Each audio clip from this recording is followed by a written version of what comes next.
Welcome to Learning Math with Mr. Tan. So today we'll be talking about mathematical instrument sets, and this is a really typical mathematical instrument set. And inside here, let's see what we have. We have something that helps us to write better. I'm not sure this is how I want to write. And we have something to help us to draw chemical apparatus. Well, that's not really for my area of interest. And you have a pair of compasses, all right? And this one is for you to put in the pencil. So what they give us here is a traditional wooden pencil, which I kind of prefer because it does not break off so easily like the mechanical ones. And because of that, it annoys me a lot. So I kind of prefer this, just that the only thing is you will need the sharpener to make sure that it is sharpened. So if it's blunt, it's not so good, and the lines drawn are not as defined and as sharp as it should be. So you should need this, and sometimes the eraser, because your lines are not so perfect. Okay, so that's for that. And you have this that can be used as a divider. What it does is you can actually use this to measure the precise length. So you basically sort of open it up to the line that you want to measure, and then transferring this to a ruler, which I can show a really fast and simple demonstration later on when we go to the part about drawing angle bisectors and perpendicular bisectors. Right, what else we have? We also have a ruler, protractor, and a pair of set squares. Now, this has different purposes. It's not really just for drawing triangles, although I've never drawn a triangle using a set square. I don't know if anyone does that. But for me, this is really useful for drawing parallel lines. Maybe I can show you how to draw a pair of parallel lines using this later on. So let's get started. In order to construct a perpendicular bisector, we need to first understand what a perpendicular bisector means. So it's basically drawing a perpendicular line that cuts through this line and bisecting it into two equal line segments. So for example, if it's a line of 10 cm, we're trying to cut it into 5 cm line segments each. Okay, so before we start constructing this perpendicular bisector, we need to first check how long is this line, so that later on we know whether our perpendicular bisector is actually accurately drawn. Okay, so to do that, we can actually use a ruler, traditional way, and measure how long that is. And if we can see here, all right, it is actually 7.8 centimeters long. Okay, so the other way to do it is a not so conventional way, and is using this compass as a divider. So what you do is to place the needle at one end of the line and the other needle at the other end of the line. Okay, so here I've already opened it up nicely so to make things faster. So for your case, you may need to adjust or make some fine adjustments to make it really accurate. Now what you do next is to use the ruler. Okay, place one of the needle at the 0 centimeter mark, and the other needle will be at the reading that you need to read off the ruler. So for this, it is actually 7.8 centimeters as we expect. Alright, so we know that this line that we are trying to bisect is actually 7.8 centimeters long. So that means we'll expect our perpendicular bisector to cut it into two equal parts of 3.9 centimeters long. So next we shall proceed to construct the perpendicular bisector. So we'll bring in the compass for this purpose, and we shall place the needle at one end of the line. Now what you do next is to open it up to a reasonable amount of width. So that's quite subjective. So as a rule of thumb, I'm trying to tell you that that reasonable amount of width is going to be somewhere beyond the halfway mark, so that you have a reasonable amount of width to work with. And if it's too narrow, what's going to happen is that the arcs that you draw will not be able to meet each other, so that will defeat the purpose of doing that. So maybe I'll just narrow it a little bit so we have some space later on. So what we do now is to draw an arc on each side of the line. So we shall do this. Okay, so let me just go over it and darken it a little bit so that it's clearer for you. Okay, so you have this arc, and what you do next is, without changing the width, you go and draw on the other side as well.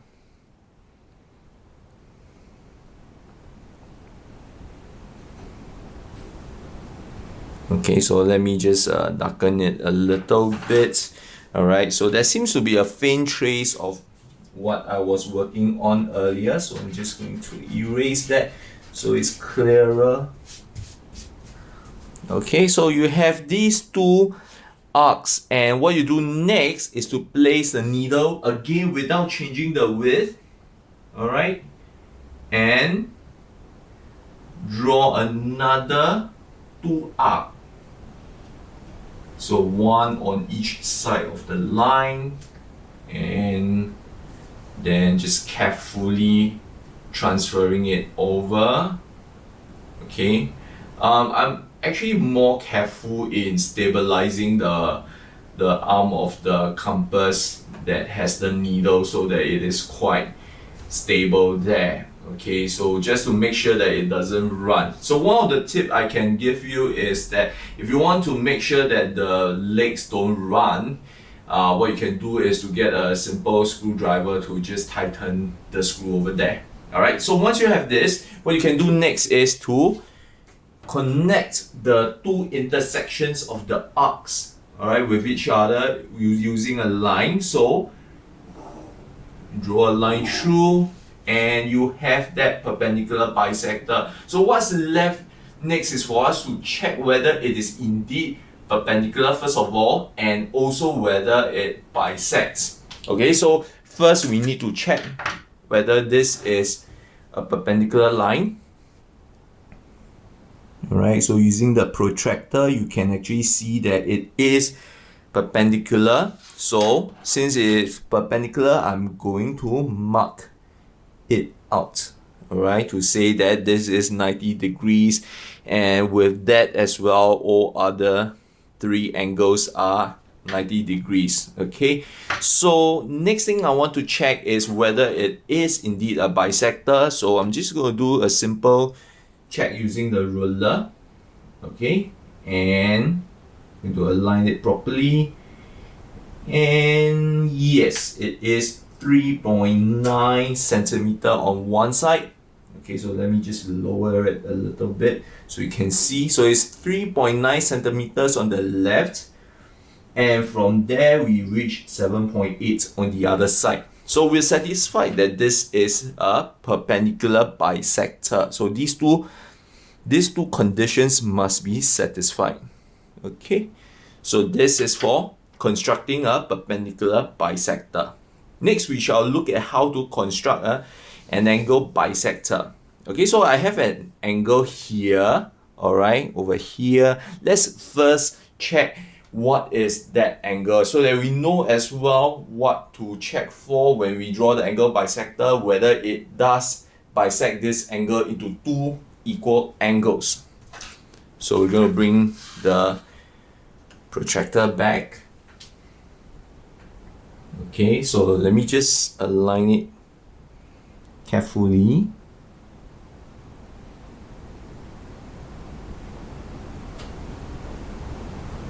Okay, so that seems to me to be 45 degrees. Alright, so we have a situation of a 45 degrees angle, so I should be expecting 22.5 degrees. Now that's not really pretty, but it's good practice for us to get accuracy of our construction. Okay, so what we do next is to bring in the compass. Okay, and we place the needle at this corner where the two lines meet. Okay, so we place the needle carefully there. Alright, and just open up your compass again to a reasonable amount of width so that you have some comfort in drawing the arcs. Okay, so I'm going to mark out as long as this arc cuts the lines. Alright, another one over here. As long as it cuts the lines and we know where they are, that's generally fine. Okay, now what you do next is to change the needle's position to these 2 points where the arcs touches the line. So without changing how wide your compass legs are, okay, you do this. All right, place the needle there and then you just draw a nut, all right, over here. So it's somewhere between these two ends of the lines. Okay, and the other one over here, you place the needle over here. Okay, and you finish up. The second arc over here does not need to be very long, just so long as they kind of like intersect, then you roughly know where they cut each other. That's good enough. Okay, so lastly, we want to connect this corner to the point where the two arcs intersect with each other.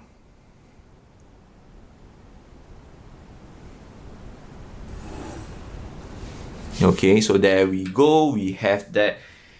Hopefully, it's an angle bisector. Okay, so we check with the protractor. So again, I'm going to align it carefully so we make sure it is indeed accurate. Alright, so just check.